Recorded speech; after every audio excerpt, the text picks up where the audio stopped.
Hey everybody, it's Dr. No, and this is let me start here. Say this is typically my chiropractic in 90 seconds or less Wednesday StreamYard. So you guys know on Saturday mornings I do my walk and I talk a little bit about health and wellness. And on Wednesdays I usually do something that's solely chiropractic. But in the beginning of the year, I thought I would have two of my really good friends, one local Mike Stanlaw from the gym in Bayonne every month to talk about what's going on in Bayonne.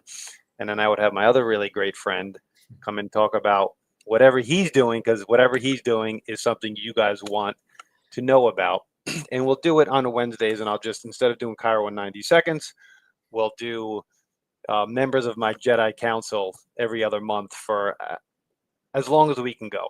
So I've been friends with Fernando for it's well over 10 years now, which is kind of crazy. He's my favorite all-time yoga instructor. But beyond that, we've become very close friends. We've done a lot of these different interviews together.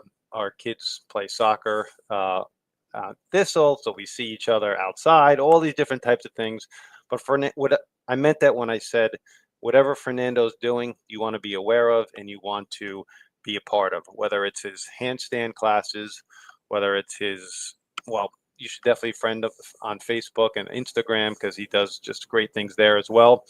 But I asked him, what do you want to talk about today? And he said, well, let's talk about fear. And I was like, well, that's as good of a topic as I could think of because I find myself to be a little bit too fearful, too much and too often. So, Fern, go for it, buddy. Yeah, man. Well, first, thank you for, speaking so highly of me and continuing to show support because it does mean a lot. And yeah, I think kind of like the pain conversation, I think that fear and pain kind of get a bad rap. And the problem with sort of any situation is that it can actually be magnified by our own cognition around it, our own belief structure around it, and then even further by adding an emotion to it. So if we simply start to think about fear the same way we think about pain, is that it should slow you down. Okay, so the first thing is like if you're scared, and I always like to use the word, right? If you look at the center of the word, it's care. Okay, so you care. That's why you're scared. Okay, so that's a good thing. First rule is that, okay, I care. So that's why I'm having this emotion. It's not bad. And so then, okay, what do I care about? If it's something that I'm fearful of physically, like I'm doing a hard climb up a wall or something like that, then the fear should draw more attention to my hands and my feet and my breath. And so if we can start to understand that the fear is actually a signal that we need to listen to a little bit more intuitively, and instead of trying to block it, we're not letting any air in. When we get really scared, we're almost like suffocating ourselves and magnifying the fear.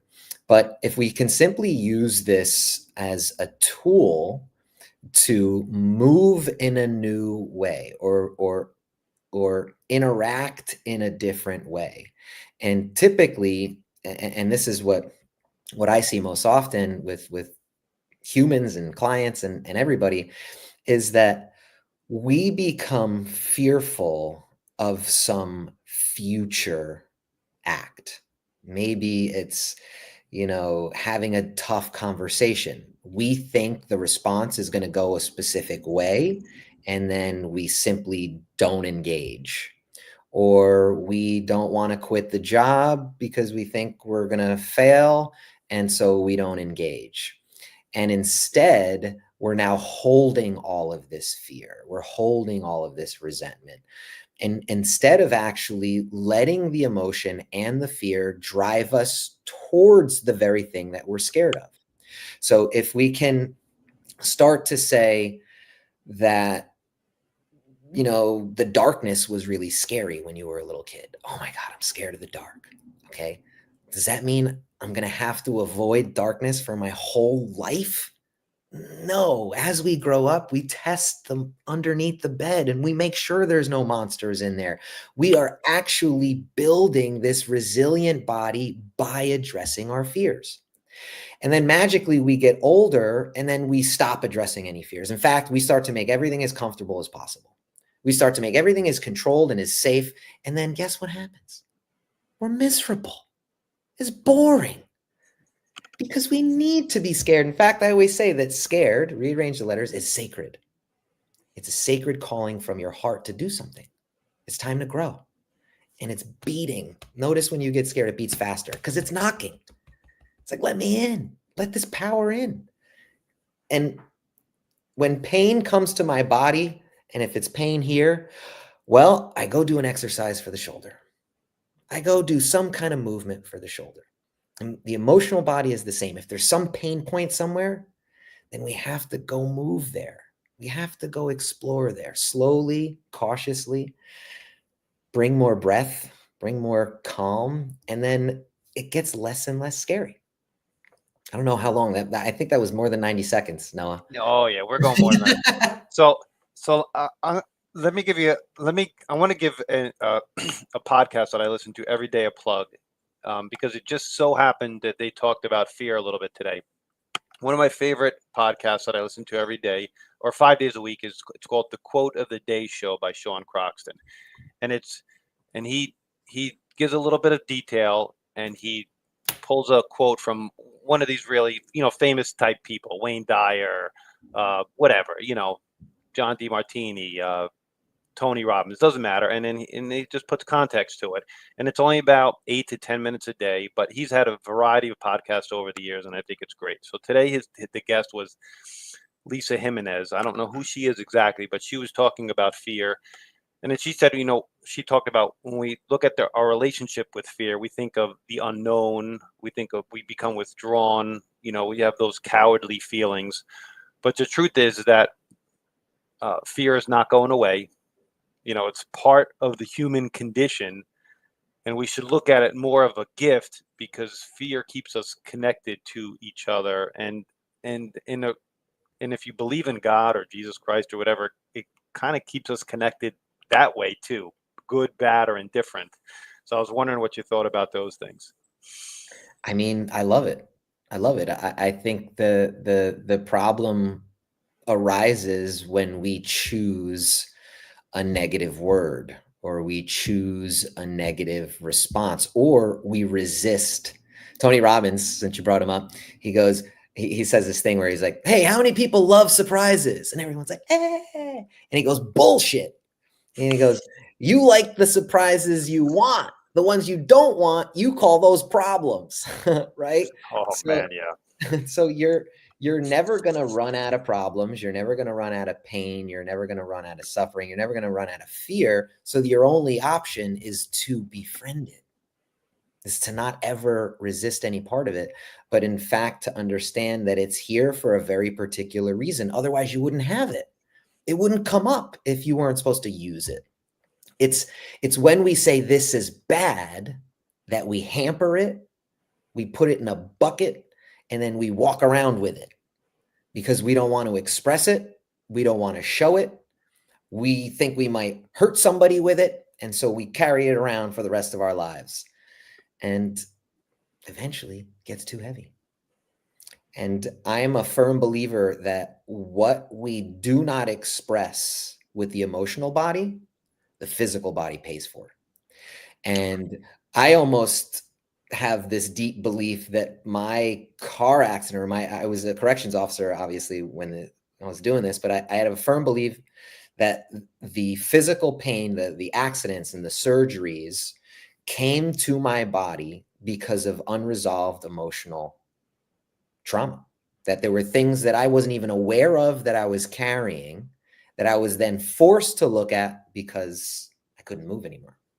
I couldn't distract myself with physicality. I had to address fears. I had to address worries. I had to address, childhood trauma. I had to go backwards before I can actually move forward because I was actually really stuck in a place that wasn't benefiting me, that I had no passion for. And so, yeah, I think that they're right on Target with their, was it Lisa Jimenez? Yeah. Yeah. I saw this I don't know if it's an Instagram video or a Facebook video, whatever, it doesn't even matter. But and I don't remember who the guy was, but it was a guy and he was just talking about how we retain all of our fears and all of our traumas, and he he showed people how by carrying things. So he had like 8 different types of weights and like a backpack and a hat on, and he had all this stuff just weighing him down. And he just showed us how, like, if he lets each one of those things go over time, eventually you become free. But if you don't let those go, they just keep compiling and eventually you just can't you can't function carrying all that weight around. You know what's an actual better visualization, because you don't actually get bigger. The opposite happens. You're actually being wound tighter and you're shrinking, because the way the body truly holds is by gripping around it. And so the visualization of you getting bigger is a lie. You're getting smaller. The world is getting bigger. You're getting terrified. And you'll see this in how people carry themselves. And we actually talk to people like, dude, you're wound too tight. Loosen up. We literally use those words because that is what's happening. The tension on the body will begin to hold and reshape the skeleton. And now what I hate to say this, but I'm a loser. What happens? You walk off the field, you go, oh. So your body now shows everyone how you're feeling because of the tension that you're carrying. So I even said it, it's like putting on a backpack, but it's the opposite. It's like this internal squeezing that is like blocking you. It's like you're not even visible anymore. People are going to see right past you. You don't even exist. And what we do is we want to get bigger. We want to take up space. We want all this room in the chest and in the armpits. You ever see a superhero, right? You've never seen a closed armpit. You've always seen this huge broadness through the chest. And the same thing happens with slack in the face. When there's slack in the face, there's room to move into this shape. And this shape, whether you're happy or not, changes how the brain acts. It forces an action. But if you run out of slack, you can actually now see the visual representation of that too. That person is carrying tension, is angry, is sad, or whatever. So let's talk about the physicality. So you teach this in one of the ways, I don't even know how the right way to say it. You teach a handstand class. Sure. And one of the reasons why I think I can't do a handstand class is I'm afraid to go that extra 3 or 4 inches. Here's why. You know why? Because you What? use the word can't. Okay. So I have not yet been able to complete a handstand. I could do a headstand, but I cannot fully complete a handstand because currently I'm not willing to go those few more inches that I need to do it. And explain how this fits into what we've just been talking about. Perfect. I'm so glad you brought this up, because I would have forgotten. Take an action like a handstand, which is a physical movement that you can hurt yourself in. You can fall. Now, if I'm teaching kids, they fall the whole time. They fall every second. They jump and bounce and they just keep going back up. Now, when I teach an adult hand class, almost nobody falls because no one really commits. And the reason they don't fully commit is because of fear, not because of some lack of strength or technique. It's because they fear the fall. So sometimes I start a class by, all of you are falling. I'm gonna knock you down, just so you can feel that falling is okay. That like you're okay to fall. That your body is not gonna break like glass, right? But there is a place for it, right? Fear means, well, I'm not confident yet. And so we have to build confidence in other places, and that will take some technique and strength building. And then when you feel strong enough, you start committing more weight. You start taking, I guess, more of an appropriate angle to your jump. Sometimes you're just not doing it right, and you're creating a lot of forward motion instead of upward motion, and you're looking in the wrong direction. But when it comes to something like handstand, a huge part of the block is simply the emotional body. And you can't expect yourself to operate at an optimum level when you're carrying around bad fuel, emotion. I tell the kids, the soccer kids on the field, sometimes I'll pair them up one on one, and I'll put a really experienced kid with a kid who's not so experienced. And the kid who's not so experienced will go, oh, I'm cooked. Nothing even happened yet. I just said, you're going to play him. And they go, oh, I'm cooked. Right. And they'll take the shape and they'll add an emotion to it. I go, imagine every time you got in your car or on your bike was powered by, it's not going to go anywhere. Why are you going to set yourself up for failure by fueling up with something that is minimizing to your, it's always a video game, right? So it's always like your avatar. How are you going to, choose an avatar that's going to walk onto the field like this? So you can really affect your performance by what fuel you bring to it. So anytime I have, or I'm working with athletes, or I'm working with anybody that has some sort of performance anxiety, I have them do like a mini exercise, a hardware software exercise. So it's something as simple as like, first look around. Where the heck are you? Is anyone chasing you? Is anyone actually trying to kill you right now? No. Okay, then first thing is you're totally fine. Everything's totally fine in your shape and in your body. So stretch. So have them pull their arms apart so that their heart is fully exposed, so that there's no restriction. And then I have them face their palms forward and just start to bounce, full end range bouncing, just to start opening up the highways. And I let them like slowly start to move up, because this shape right here, as you need to learn in handstand, but it's also a winning shape. Like I talk about this all the time. Blind people who've never seen anything a day in their lives will put their hands straight up over their head when they win something.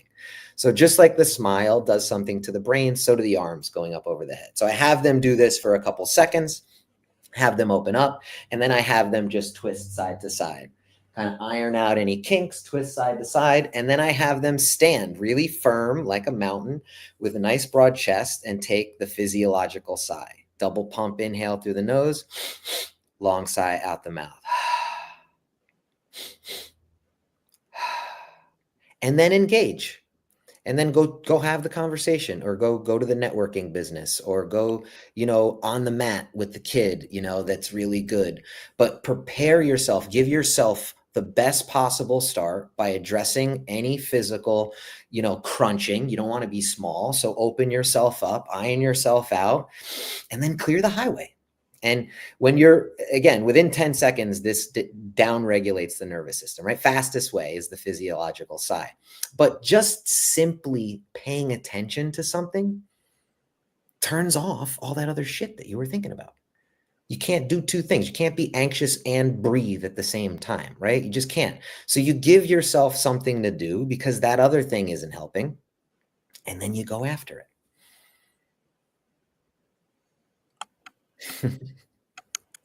Yeah. I've been in class where we've gone over this, and I do this exercise once a week. I go through a whole series of, and I look at it more as an exercise, just a fascial exercise to Yeah. open up the front chain of my body, and I do it with lighter weights, and I do it with once a week I do it, and it's a really important part of my weekly exercise regimen. But I could see how important it is for athletes. I'm cooked. The vernacular of the young child, the young kid, the skibbity, I can't take it. It's driving me crazy. It's every day. I got a 12-year-old at home, so it's like I'm learning new phrases all day long. But I'm always looking for the energetics around the words that are being used, and the feelings that they create. And that is, to me, incredibly vital, which is I created a virtual course around the letters for this specific reason, because we don't realize how impactful our language is and how impactful each letter is in that language. Why some are more important, the vowels versus the consonants. And without having this understanding and speaking to yourself in a certain way, but not just speaking, thinking in a certain way, because your brain knows what those words mean and your brain has pictures for those words. And so you're literally creating an avatar, creating a being, coding a technology based on all the little, buttons you push with your words. And if we don't have a mastery of it, or at least some awareness of it, we're casting spells. We're like literally like voodoo, and we're unaware of it. So let's just finish off there then. So why don't you tell everybody the variety of classes you teach, whether it's at a studio, whatever, Yep. your the new class you're talking about, and then someone wanted to get in touch with you one on one, or even just your Instagram page, which has great information. I'll just lay it Yep. all out. Okay, I'll try not to forget anything. I teach weekly at Signature Fitness, Tuesdays and Saturdays, 6:15 on Tuesdays, 6:15 a.m. It's an early morning group, and then 10:30 a.m. on Saturdays. I'll be doing free yoga at the library every Saturday, in actually starting in a couple weeks up until the summer at the Kearney Branch Library for free in the Inside, basement. in the basement. Inside, Okay. inside in the basement, every Saturday at 12:30. That'll start in a couple weeks. I teach at Yoga Mechanics. I have a monthly men's group at Yoga Mechanics, but I also do lots of workshops there. Doing a breath workshop coming up, and a movement workshop coming up soon. My Instagram is FernRabbit22. That has all my offerings there. I link things pretty regularly. And yeah, I have a virtual course coming out, hoping in a month or so. I've already handed over all the content, but they're building a platform and a custom site and everything. But I'm really excited about that, and trying to work with more kids, going into more schools, working with kids in assemblies, but also in smaller workshops. And that's kind of it. Rumor has it, at some point, you and I are supposed to be working with the Thistle Football Club. I'm Hopefully, ready. yeah, I am too. I don't. It's not me or you. It's the other powers that be. Anyway, well, Yeah. it's great to talk to you, my friend. And if anybody listening to this wants to reach out to Fern more personally, just get in touch with me, and I'll connect you directly. But thanks, buddy. As Yeah, always, man. I love listening to you as much as I can listen to you all day. Awesome, man. And my website is fernrabbit.com. So that'll be taken down and refreshed. But yeah, reach out to Noah. I love interacting. I love connecting. And thank you for this opportunity, Noah. I love hanging out with you. And I can listen to you all day long too. And we'll be back with it's February, March. I guess the next time we'll be here on April. And if I don't know, we could do it a lot more than every other month too. But we'll figure that out. But at the latest, we'll be back here in April. Awesome. Love you, All right, buddy. buddy. Take care, buddy. Love you too, my man.